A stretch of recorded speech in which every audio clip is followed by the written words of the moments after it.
I think generally we all should just be good to one another, and we should try to catch our egos as much as possible because our egos run a lot of the show than we actually know it does. But I think this personal experience that I'm going through right now, I feel like it kind of connects with this war between the leftists that I follow and I admire on YouTube. I stumbled upon it this morning, and for those of you who are completely unaware about what I'm talking about, I'll get a little bit into it in a second, but I'll get into it right now. What am I saying? Basically, there are YouTube personalities that I've been following for many years, all of them in different like spurts. Uh, you know, the Young Turks, which is a leftist, quote unquote, leftist organization that is basically an online news site who try to separate themselves from, the BSers, which are CNN, MSNBC, because they're just funded by all these manufacturers of war and, all these dark money, and we're all aware of it. And, the people who refuse to be aware of it are all dying off now. So, we are talking about death, but not to be so cynical. Uh, Basically, the Young Turks is a YouTube show that I started following in 2016 to kind of follow what was going on with the election, without the propaganda and one-sidedness of MSNBC, of CNN, of Fox News, right? And I started off my leftist like career watching the Young Turks, and um, eventually I started watching Kyle Kulinksyi and Secular Talk. Hopped from one show to another, and then ultimately found my way to Jimmy Dore, who I've always admired and always thought was just so funny. I went to a show and he was the nicest guy. Uh, he was talking to me like a real person and like a friend as opposed to a fan, which was something I definitely appreciate. Um, so when someone could just talk to you that you admire, like you're just their friend, it's really the best feeling in the world to connect with one of your heroes like that. So I guess, to kind of explain what's going on, I was checking, I think it was yesterday, it might have been yesterday, but I was checking Twitter and I started seeing people going back and forth with some sort of argument. And so all these videos that they're posting of one another are really long, and so I had to find time to watch it all, and that was today. And basically, I saw what happened, and I'll play the clips for you now because I don't want to just talk about it without you seeing it. I'll try to find like exactly a short clip that basically gives you the gist of what's going on. But basically, uh, Jimmy Dore used to work at the Young Turks, and so he left there to create his own YouTube show. Kyle Kulinksyi, I think, also used to work at the Young Turks, and has also left himself and created his own career with his own YouTube page. And so, apparently, while Jimmy Dore was working at the Young Turks, he was making one of the women who now co-hosts with Cenk Huger on YouTube. He was making her uncomfortable, saying things about her attire, the way she was dressing, and basically, he caught wind of this when he realized. He says it himself in his video that he found. He took a moment and understood that he was making her uncomfortable with his jokes. He realized the whole room was laughing, and it made her really ashamed and embarrassed.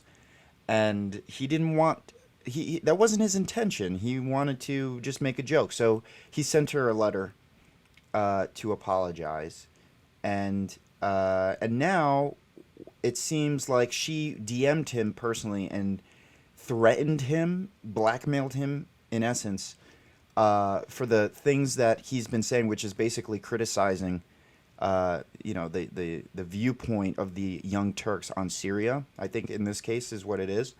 And so now they're having this back and forth. She DM'd him and said, do you remember when you were, making me uncomfortable, blah, blah, blah. Well, everyone's going to know soon. And so he, rightfully so, got really upset and made a YouTube video about it. And somehow Kyle Kulinksyi gets wrapped into this because he's part of he's like a friend of everybody. So he gets put in this weird position where he wanted Jimmy Dore on his show with Crystal Ball, and also Chen Kuger on his show another day. And with everything going on, all this negativity and throwing, insults back and forth with each other, it's just a complete mess. And so he thought and decided it's the best thing for them both not to come on at this time, which I think was a good move. And he didn't tell Jimmy the day of. So the day of, Jimmy was supposed to go on the show, and he didn't tell Jimmy, which I think was messed up, and he apologized for it.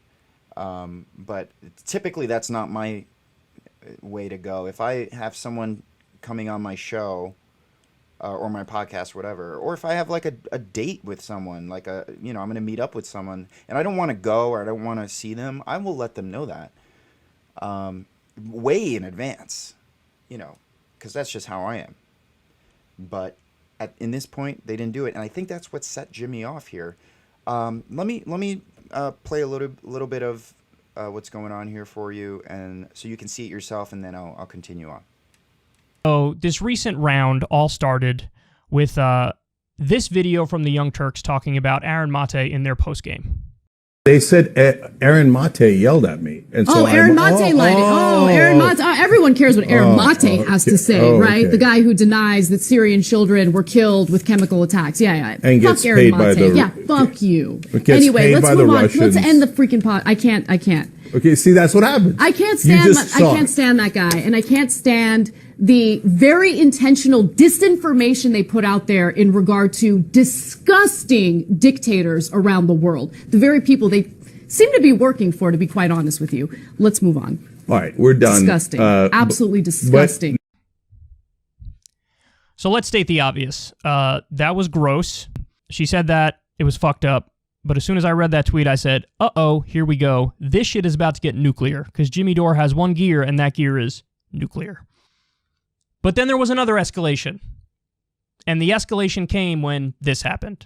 And I'll tell you this story. The story about that was followed by an apology card you wrote me for degrading harassment.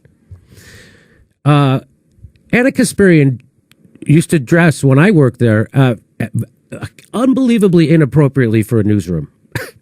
She looked like she was going to a rave.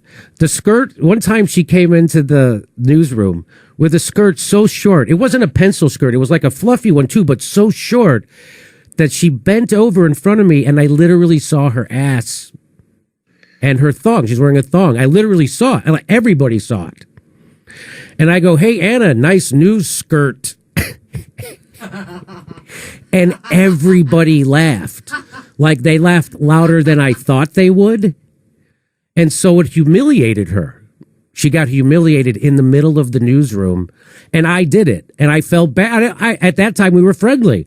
And I was just busting her balls, right? For dressing like that in a newsroom. You're going to bend over and show me your ass? I think that's a little... I'm not offended, but I think that's a little risque. Imagine if I did that. If I walked around showing my ass to everybody. So when I did that, so she got really mad. She got humiliated. Her face turned red.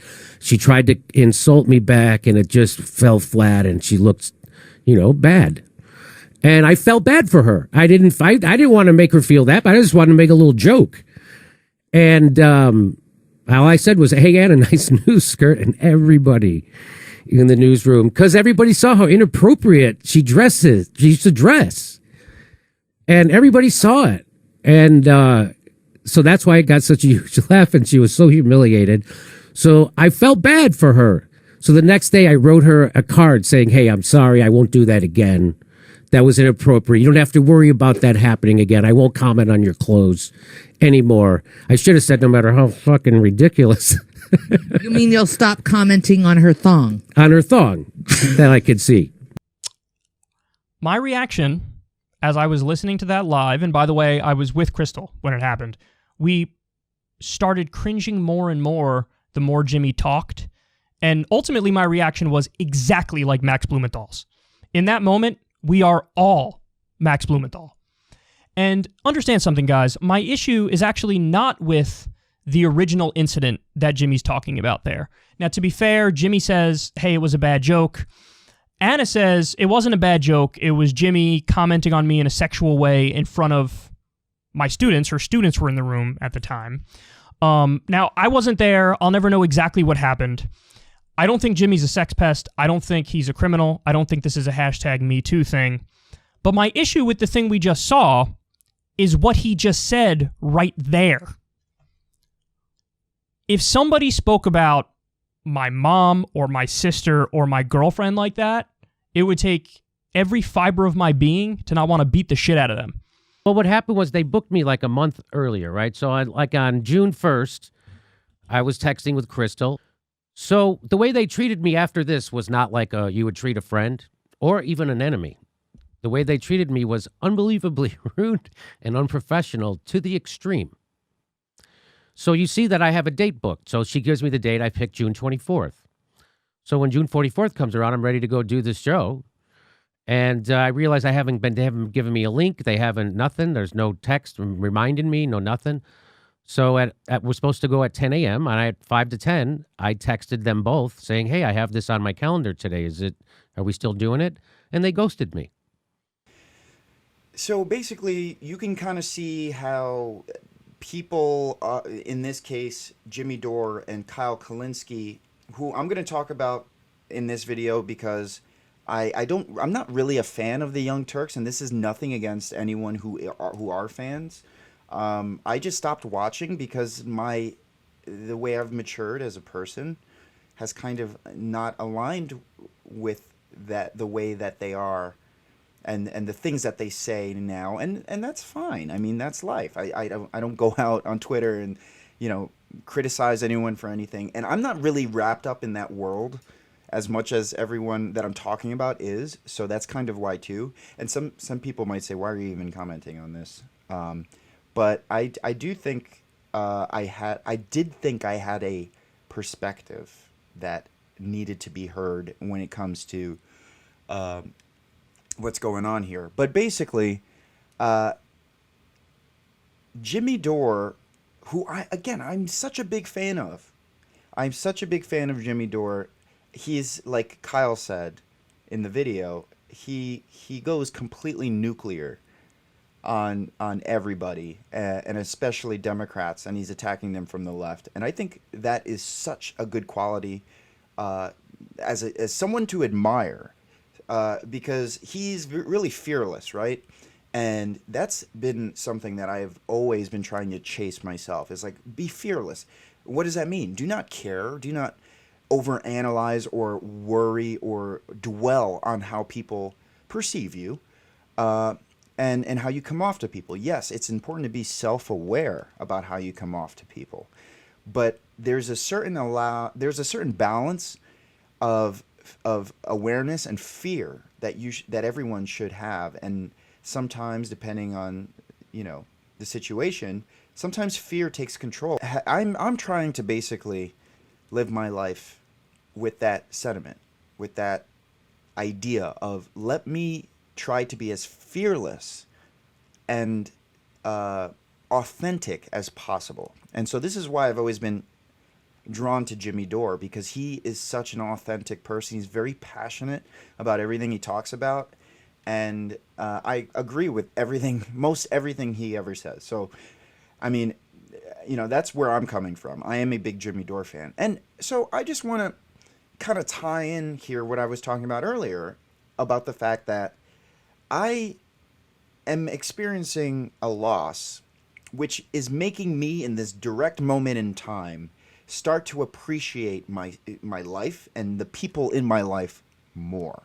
And I feel like Jimmy Dore, the way he's defending himself, and again, he is completely justified in defending himself with the slanderous accusations But again, there's two sides to every story. I'm not going to just sit here and defend Jimmy Dore when I don't know the story, and that's how we should all be. I mean, Jimmy Dore, I'm a fan of Jimmy Dore, and so I am very quick to see his point of view more. I gravitate towards Jimmy Dore more, so I'm quick to defend him. But I am also trying to be a more aware adult and understand and be honest with the fact that I don't know Jimmy Dore. I don't know if he's a bad person. I really don't think he is, but I don't know him.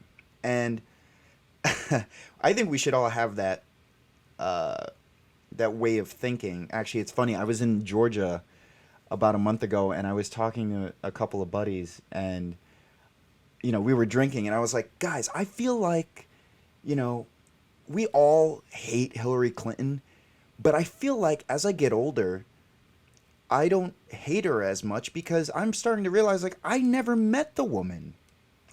And yes, there's awful things that she is responsible for.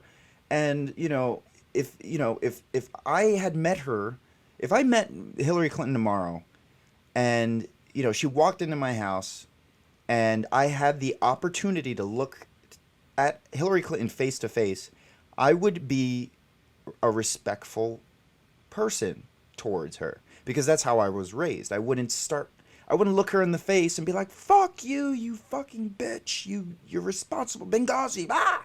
I wouldn't do that. I mean, the journalist in me, if I had the chance to sit down with her, I mean, okay, we're talking increments, right? Let's talk 10 seconds of meeting Hillary Clinton. 10 seconds, you know what I'd do?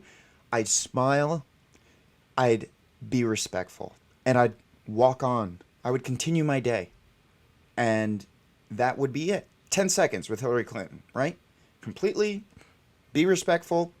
I got 10 seconds with her in passing. I don't have time to ask her questions and have her defend herself and accuse her of things. 10 seconds with Hillary Clinton. Hey, how's it going? Very nice to meet you. This is exciting. And that's it. That's done.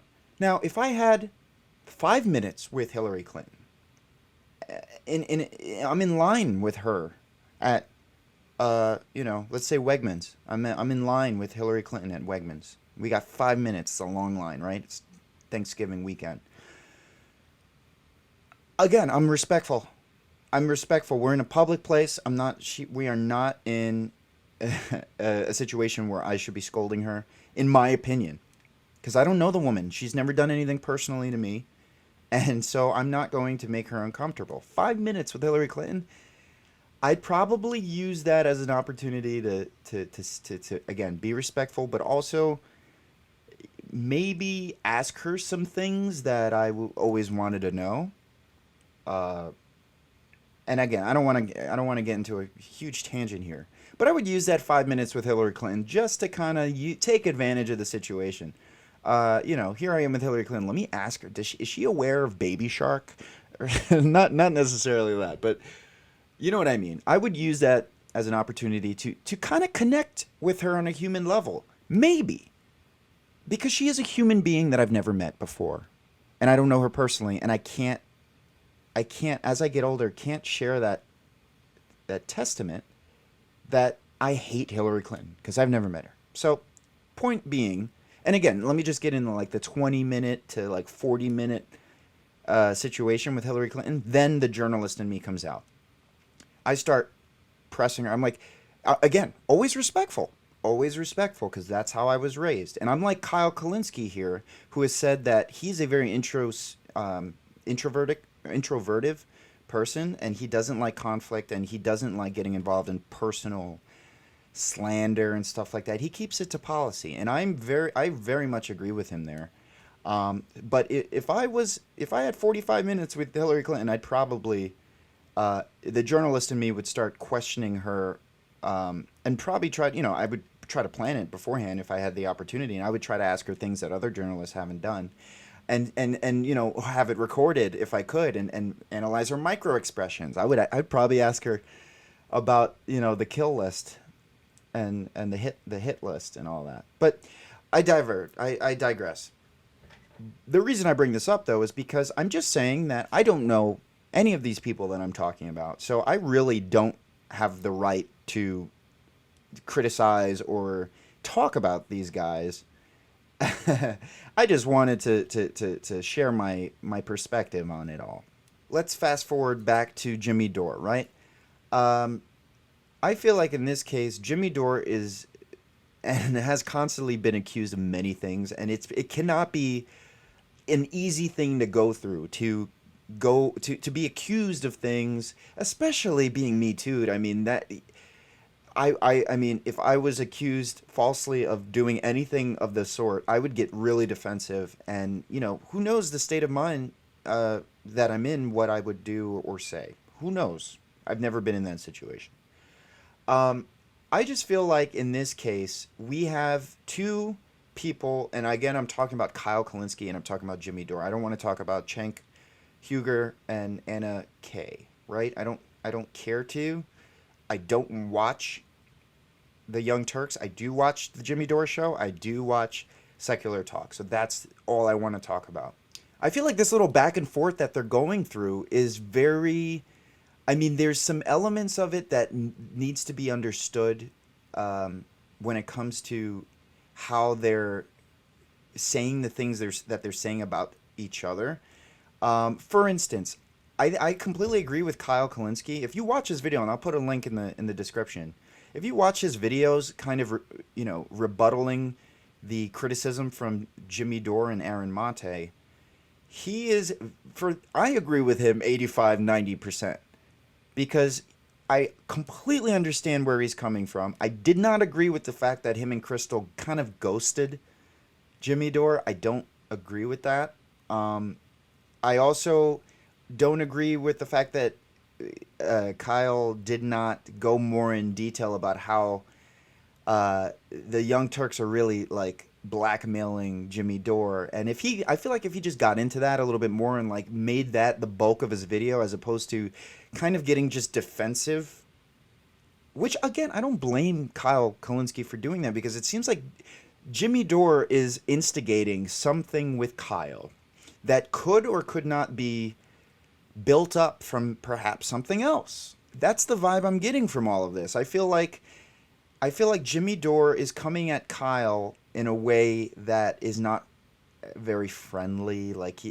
And it's weird. Like he is responding to him and thanking him for the nice words, and then going straight to attack mode. And all I'm gonna say is I feel like, his ego is definitely getting in the way, and that's kind of the point of this video, is to kind of get on this psychological perspective of everything. And I am not a licensed physician and I'm not qualified to give any medical determinations or anything like that. This is just my perspective. You're on my page, you're listening to me, so I'm sure you don't mind that I'm not a medical professional. But I guess what I'm trying to say is I feel like both Jimmy Dore and Kyle Kulinksyi are reacting with their egos, right? And let's just explain again what ego is. I've talked about this before, and I've read a lot of about the ego in spiritual books, and one book that pops out to me is A New Earth by Eckhart Tolle.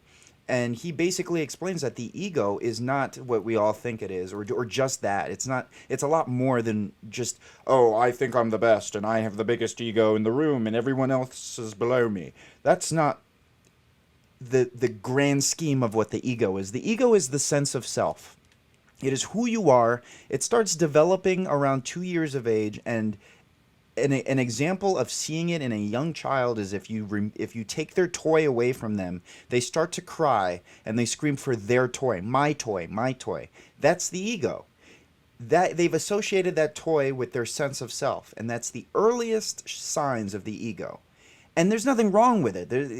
We all have ego, all right? We all have ego, but it's important to identify it. And so when people start accusing you of things, your ego takes the full center immediately, unless you're a trained spiritual guru.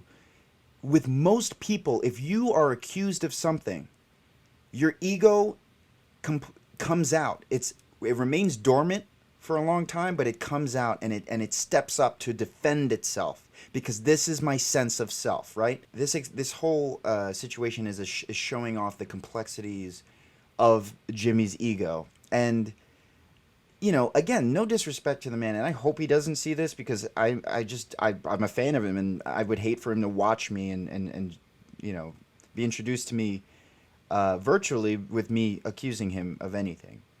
I'm just trying to, because a lot of what I try to do is kind of talk in a political, spiritual, psychological, try to put it all together so we can kind of fully understand what's going on, as opposed to sticking to one level. I'm trying to integrate all the levels here. And I feel like Jimmy's ego is kind of fragile. And I'm not saying this as him as a person, his ego is fragile. I'm saying in this moment in time, which is another important thing to analyze, right? Jimmy Dore could have the strongest ego. And I've seen examples of that, because he's constantly getting, you know, things thrown at him all the time, and he still keeps going, and he is so awesome. So his ego, I'm sure, is pretty strong, but in this moment, with these accusations, his ego is very fragile. It is coming, his self-awareness and his true self, which is a separation of the ego, is not in control in this point in time.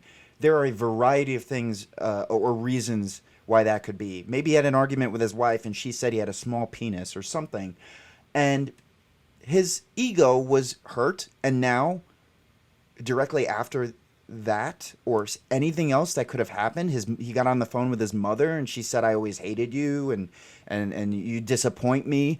There's so many different factors of why someone's ego can be fragile in a moment, and I think as we evolve as people, we should keep that in mind and say, "Oh, you have a fragile ego, you're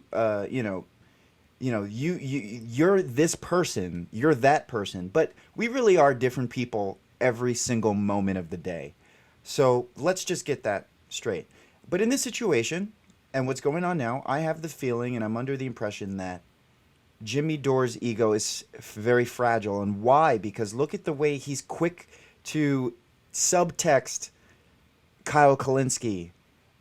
Look at the way that he's tweeting at Kyle, and the things that he's saying when he criticizes him back on his show. He's kind of throwing low blows at him, and it's not to me, it's not coming from a very stable mental place, and it's sad, because it's just on display for everyone to witness. And if Jimmy Dore was someone that I knew very closely, I'd be very upset that someone I know and care about is exposing themselves and their inner psychology to the world. So it's sad, being a fan of Jimmy Dore, to see that. Let's move it to Kyle Kulinksyi, right? He's someone that I get the impression has a stronger ego and sense of self in this point in time. But it's not completely stable. And what do I mean by that? I mean that I can see Kyle getting so defensive that his natural inclination, which I'm getting the impression that his natural inclination is peace.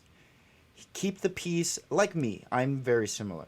It's very, very out of place for me to get really angry. But I can see that he is, like me, someone who tries to keep the peace as much as possible. I can see his ego subduing that natural, innate ability, or that natural, innate thing to do, and keep the peace. And I can see the ego just kind of like taking the reins there and being in control, right? So I think in this point of time, we see their egos, and someone I would want to see this video is Crystal Ball, because I was driving to Rochester. I was driving to a wedding a couple weeks ago, and I was listening to her on Joe Rogan with Sagar, And she kept saying to Rogan, because he kept bringing up mushrooms and magic mushrooms.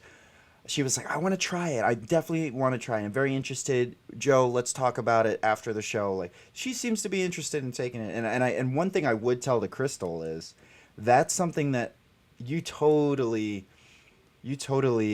realize when you take substances such as magic mushrooms. You start to separate your ego and your sense of self.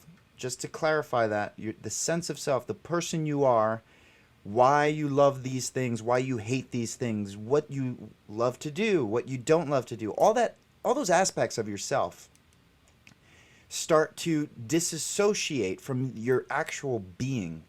And that's why it's important to take it out in nature, right? And be with someone that you really love and care about, because you're able to connect with nature and other living things on a deeply spiritual and being level, which the ego all the time distracts, right? So to kind of tie it in with the beginning of this video where I started talking about my friend Connor, again, I think that my state of mind at this point in time, which is it fluctuates many times throughout the day. My patience was just tried when my grandfather tried to open the door while I was shooting this video. I'm completely aware of it, and I'm not saying that I am any sort of spiritual guru who's understood and has conquered the ego. Not in any way, shape, or form. But on a larger scale in my life right now, because of the death of a friend that I really cared about, I feel like my current state of mind is very similar to how you feel after a mushroom trip. Your ego has a reality check. Your ego is like, oh yeah. There's other aspects of life other than who I am and what things mean to me and the story of my life. There's other things in life that are separate, on a completely separate plane. And it takes sometimes death or illegal substances to make you realize that. Coming from that perspective, I really felt the need to post this video because it kind of puts sense into what's going on a very deeper level when it comes to this war, this leftist fight right now. And basically the essence of what's going on is this is a clash of egos. And to Crystal, I would say you would, and I'm sure Joe Rogan would agree with me here, but you certainly can see this under magic mushrooms. And the true selves of Jimmy Dore and Kyle Kulinksyi really hate this. They're so fond of each other. And I can kind of sense Crystal is taking that approach too. She's really not trying to get into this. What you're seeing right now is basically just a clash of egos, and you see it all the time. You see it at the bar when you go to the bar and these two guys are fighting at 2 o'clock in the morning. It's literally just when you drink, the ego stands up inside of you and completely diminishes any sense of rational thought. Again, it does fluctuate moment by moment. And tomorrow, Jimmy Dore or Kyle can feel completely different than how they're feeling now. And, again, I feel like Jimmy Dore's ego, in this point in time, is a little bit more fragile than Kyle's. Jimmy is quicker to say things that he might regret than Kyle is at this point in time, in my opinion.